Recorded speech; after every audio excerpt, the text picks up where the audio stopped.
Di berbagai belahan dunia, semua orang disibukkan dengan keselamatan dirinya sendiri.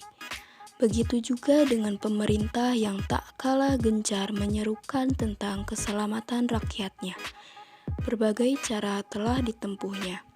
Tenaga kesehatan di berbagai bidang merupakan garda terdepan untuk kesembuhan setiap orang. Berita yang semakin hari semakin menakutkan, seakan-akan kematian ditakdirkan oleh dia.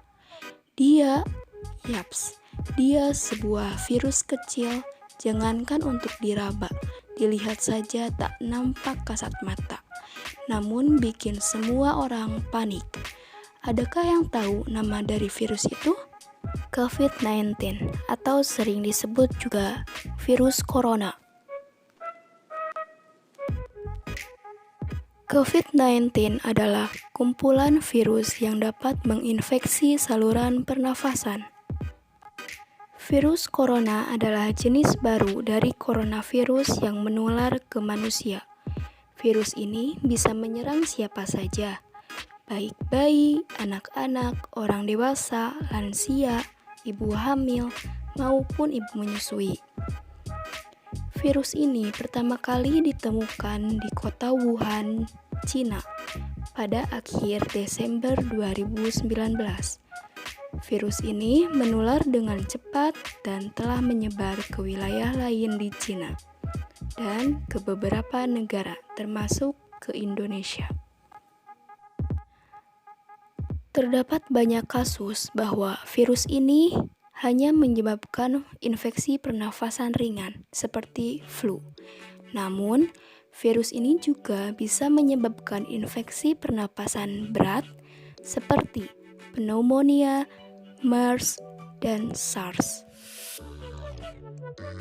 Terdapat 3 gejala umum yang bisa menandakan seseorang terinfeksi virus corona, yaitu pertama demam dengan suhu tubuh di atas 38 derajat Celcius. 2. Batuk. 3. Sesak nafas.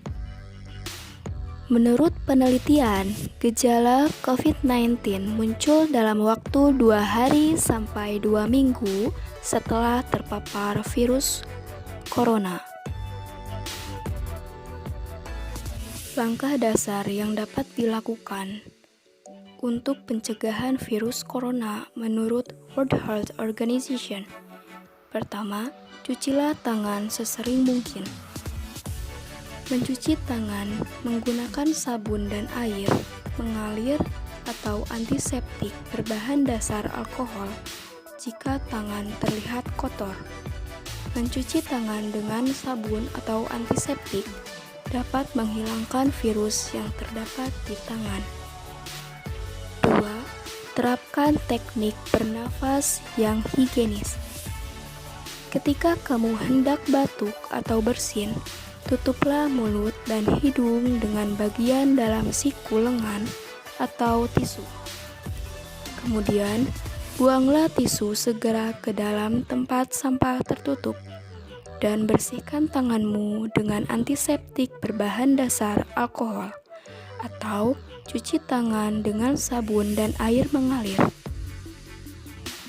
Penutupan mulut dan hidung saat bersin atau batuk dapat mencegah penyebaran virus tersebut. 3. Pertahankan jarak dengan orang lain.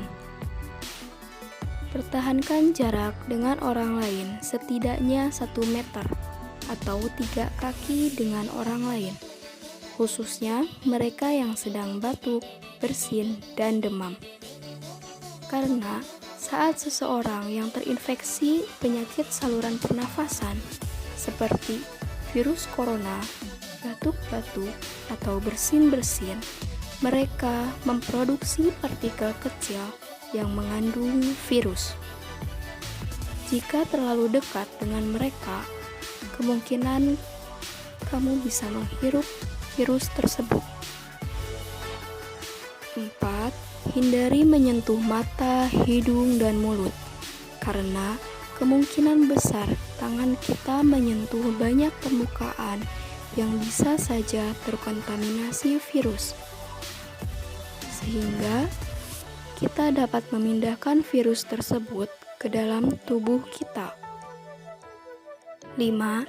Jika kamu demam, batuk, atau susah bernafas, segera cari bantuan medis, karena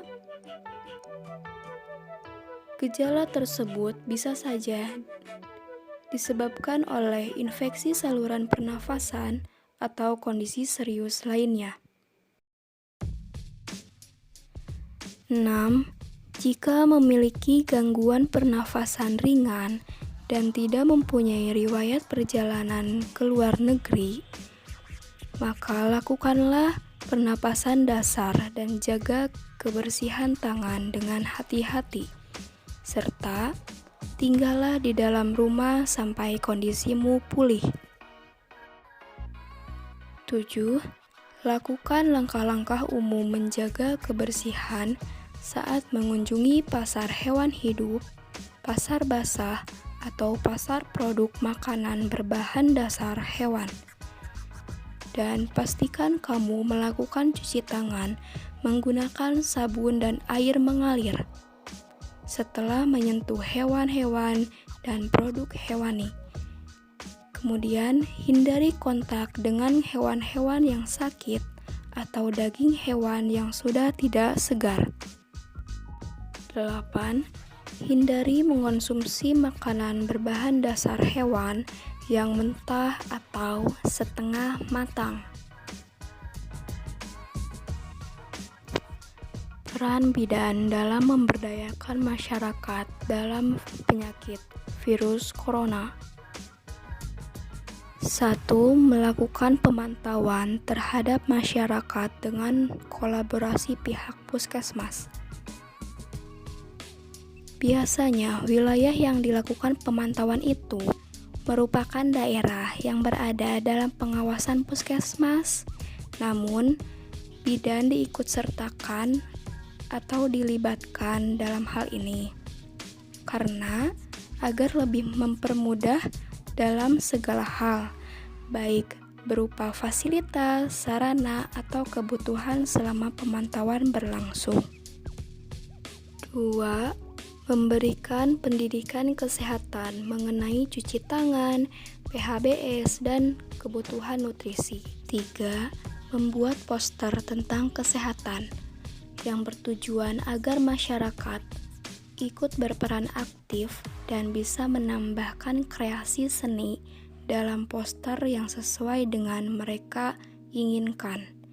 Tetapi dalam pembuatannya harus tetap didampingi tenaga kesehatan agar tidak terjadi kesalahan informasi tentang kesehatan di dalam poster tersebut. 4. Menghimbau masyarakat untuk menjaga daya tahan tubuh agar mencegah terjadinya berbagai macam penyakit. Masyarakat disarankan untuk mengonsumsi makanan sehat, berolahraga, tidur yang cukup, tidak merokok, dan tidak mengonsumsi minuman beralkohol. 5. Menghimbau kepada masyarakat akan pentingnya saring sebelum sharing ketika ada informasi yang menyimpang, agar tidak memperkeruh suasana yang akan menyebabkan masyarakat cemas, gelisah, takut, dan khawatir